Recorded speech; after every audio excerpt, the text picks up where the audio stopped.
Selamat petang, salam sejahtera. Terima kasih karena bersama dengan saya di Nazilin Unity Channel. Isu yang hangat diperdebatkan di media sosial ialah persoalan tentang sejauh mana Tun Mahathir Mohamad akan selamat daripada didakwa di mahkamah. Dengan persoalan adakah Tun Mahathir bakal didakwa, ini menjadi satu titik tolak yang luar biasa. Kalau benar Tun Mahathir Mohamad akan didakwa di mahkamah, mungkin ini ialah kali pertama Malaysia mencatat sejarah seorang yang bergelar Tun didakwa di mahkamah. Kerana dalam pengetahuan saya, belum pernah ada orang yang bergelar Tun didakwa di mahkamah. Jadi kalau Tun Mahathir didakwa di mahkamah, maka Tun Mahathir bukan saja telah mencipta sejarah menjadi Perdana Menteri sebanyak 2 kali, Perdana Menteri yang paling tua pernah ada di dunia, dan Perdana Menteri yang mewakili 2 parti gabungan, kerajaan dan juga pembangkang. Dan akhirnya, kalau benar ini betul-betul berlaku, maka Mahathir boleh mencipta gelaran tertinggi yang didakwa di mahkamah, yaitu Tun. Saudara-saudara sekalian, berkait dengan dakwaan ini, ialah kerana didakwa Tun Mahathir Mohamad menghina institusi raja. Menurut laporan yang diterima kemarin, kertas siasatan ke atas Dr. Mahathir Mohamad berhubung isu dia didakwa menghina institusi raja sudah disiapkan, kata Polis Diraja Malaysia PDRM hari ini. Setiausaha PDRM Nursiah Muhammad Sabubuddin berkata, selaras dengan peruntukan undang-undang kertas siasatan tersebut akan dirujuk ke Jabatan Peguam Negara AJC minggu depan. PDRM telah melengkapkan kertas siasatan terhadap Tun Dr. Mahathir Mohamad bersabit kes penghinaan terhadap institusi diraja. Kertas siasatan akan dirujuk kepada Pejabat Peguam Negara pada 6 Jun ini selari dengan peruntukan perkara 145/3 Perlembagaan Persekutuan, katanya dalam kenyataan media. Dalam kenyataan sama, Nursiah juga memberitahu bagi isu membabitkan proklamasi orang Melayu, PDRM masih di peringkat siasatan. Katanya, polis akan merakamkan percakapan 2 ahli politik yang lain, iaitu Presiden PAS Abdul Hadi Awang dan Timbalan Ketua Menteri 2 Pulau Pinang P. Ramasamy. Saudara-saudara sekalian, apabila kita merujuk kepada perkara ini, yang menarik perhatian kita ialah Mahathir disoal siasat oleh polis di bawah Seksyen 124B Kanun Keseksaan atas dakwaan aktiviti yang memudaratkan demokrasi berparlimen.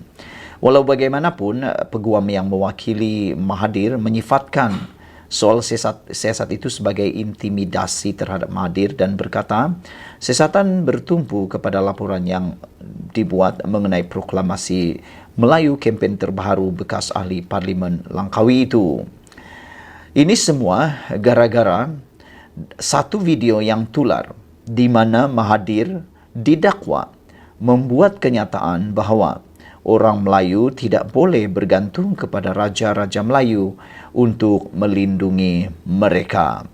Saudara-saudara sekalian, apabila video tersebut telah tular, satu laporan polis dan telah dibuat dan menyebabkan PDRM membuka tas siasatan terhadap Mahathir kerana terbabit kes, bersabit kes penghinaan terhadap institusi raja. Balasan daripada itu, Mahathir kata dia bersedia untuk dipanggil ke mahkamah dan memberikan keterangan di mahkamah. Ikuti terus ulasan selepas ini. Selamat petang, salam sejahtera. Terima kasih kerana bersama dengan saya di Nazilin Unity Channel. Isu yang hangat daripada media sosial pada hari ini ialah apabila PAU ataupun Perhimpunan Agung UMNO yang tidak lama lagi akan dilangsungkan. Sebelum saya teruskan kepada ulasan ini, ramai juga netizen yang bercakap tentang kedudukan terkini Khairy Jamaluddin dan beberapa pemimpin UMNO yang telah dipecat daripada UMNO.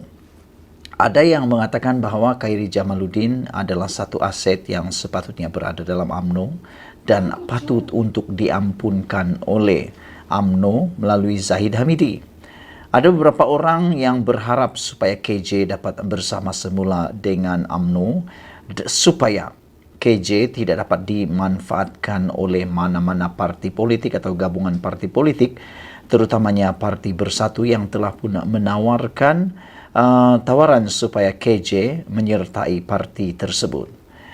Dengan demikian, apabila Zahid Hamidi mengumumkan supaya mana-mana ahli UMNO yang telah dipecat ataupun telah digantung daripada keahlian UMNO yang rindu untuk bersama dengan UMNO, beliau kata boleh datang semasa PAU. Itu kata Zahid Hamidi. Ubat kerinduan bekas ahli UMNO boleh datang PAU, kata Zahid Hamidi. Saudara-saudara sekalian, apakah dengan pengumuman daripada Zahid Hamidi ini memberikan satu signal atau isyarat baru bahawa Zahid Hamidi sedang menguji beberapa pemimpin daripada UMNO ini untuk diterima semula kepada UMNO. Kalau benar ini adalah satu ujian yang harus dilalui oleh pemimpin-pemimpin UMNO yang telah dipecat, maka saya fikir ini satu tindakan yang positif dan satu tindakan yang baik untuk masa depan UMNO itu sendiri. Presiden UMNO Ahmad Zahid Hamidi memaklumkan parti itu membuka pintunya kepada bekas ahli UMNO dan ahli yang bukan perwakilan untuk hadir sebagai pemerhati Perhimpunan Agung UMNO PAU 2023 demi mengubat kerinduan mereka terhadap suasana majlis tersebut. Siapa-siapa nak datang ahli yang bukan perwakilan atau bekas ahli UMNO yang mahu datang atau kerinduan mereka terhadap Perhimpunan Agung ini, sila datang, kata Zahid Hamidi. Mereka yang dari lain-lain parti pun juga boleh datang, kata beliau. Kita harapkan Perhimpunan Agung UMNO 2023 ini adalah satu titik permulaan bagi kita untuk menyelesaikan permasalahan atau isu yang ada sekarang ini, katanya kepada pemberita selepas majlis pemimpin bersama rakyat di rumah Richard Engking, Sungai Amang di Kapit hari ini. Dalam perkembangan berkaitan, Ahmad Zahid Hamidi yang juga Timbalan Perdana Menteri mengucapkan terima kasih kepada pengerusi gabungan Parti Sarawak GPS Abang Johari Tun Upeng kerana telah mengesahkan kehadirannya ke PAU 2023 pada 7 hingga 10 Jun ini. Zahid berkata, pengesahan itu dibuat Abang Johari ketika dia berkunjung ke kediaman Premier Sarawak itu di Kuching pada hari ini. Kata Zahid, pengesahan kehadiran itu satu manifestasi bermakna kepadanya kerana Perdana Menteri Anwar Ibrahim selaku pengerusi Kerajaan Perpaduan dan Pakatan Harapan juga akan hadir ke perhimpunan itu selain Presiden Warisan Muhammad Safi Afdal. Ahmad Zahid juga berharap supaya pengerusi Gabungan Rakyat Sabah GRS Haji Jenor akan hadir ke perhimpunan itu kelak.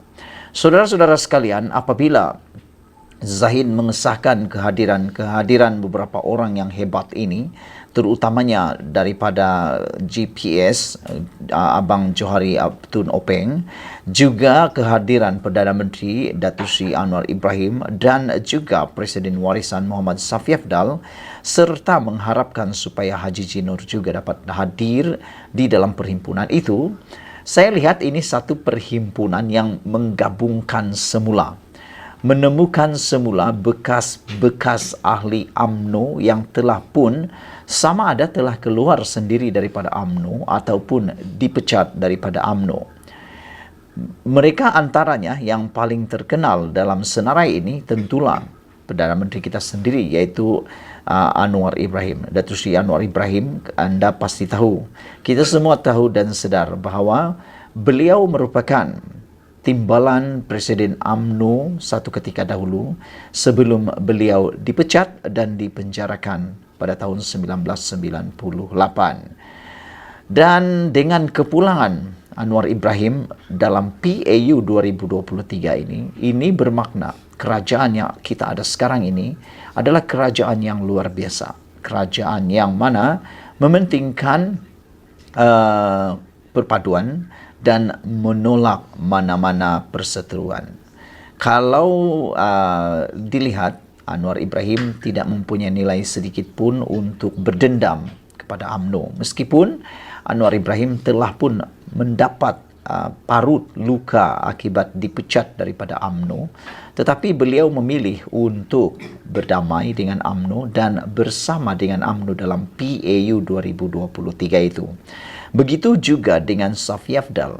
Kalau anda masih ingat, Safi Afdal juga adalah pemimpin UMNO yang telah pun dipecat ataupun keluar daripada UMNO ketika krisis 2008 bersama Najib Tun Razak, yang mana antara yang lantang bercakap tentang 1MDB ialah Safi Afdal. Jadi dengan ini, kalau benar Safi Afdal telah pun mengesahkan kehadiran beliau dalam PAU 2023 ini adalah satu perkara yang positif, yang mana kita lihat para pemimpin daripada UMNO yang telah pun dipecat ini kembali semula di dalam PAU Perhimpunan Agung UMNO, dan itu yang saya katakan tadi. Ini adalah kerajaan yang stabil, kerajaan yang luar biasa, yang patut kita teruskan dan patut untuk kita terus sokong, kerana ianya telah pun menghilangkan rasa dendam maupun luka telah pun, boleh kata luka sudah mula sembuh. Selain itu, kita juga tahu pengerusi daripada Gabungan Rakyat Sabah, Haji Jinor, juga merupakan pemimpin yang mempunyai sejarah bersama dengan UMNO dan Barisan Nasional. Kalau Haji Jinor dapat hadir dalam PAU ini, bermaksud UMNO telah dapat menyatukan semula pemimpin-pemimpin bekas daripada UMNO itu sendiri. 19 presiden parti anggota kerajaan perpaduan akan hadir, dan ini satu petanda baik dan penghargaan kepada UMNO dan Barisan Nasional, kata Zahid Hamidi. Kita berusaha untuk memperkukuhkan kerajaan perpaduan ini agar kerjasama yang dijalinkan akan lebih berstruktur, kata beliau lagi. Ahmad Zaid berkata, kerjasama kukuh anggota kerajaan perpaduan itu penting bagi kestabilan politik, lebih-lebih lagi dalam menghadapi 6 pilihan raya negeri yang akan diumumkan pada bila-bila masa. Kita mengharapkan kemenangan akan memihak kepada komponen parti kerajaan perpaduan, kata beliau. Sekian dulu untuk kali ini. Jangan lupa tinggalkan komen Anda, tekan butang subscribe. Kita jumpa lagi. Bye-bye.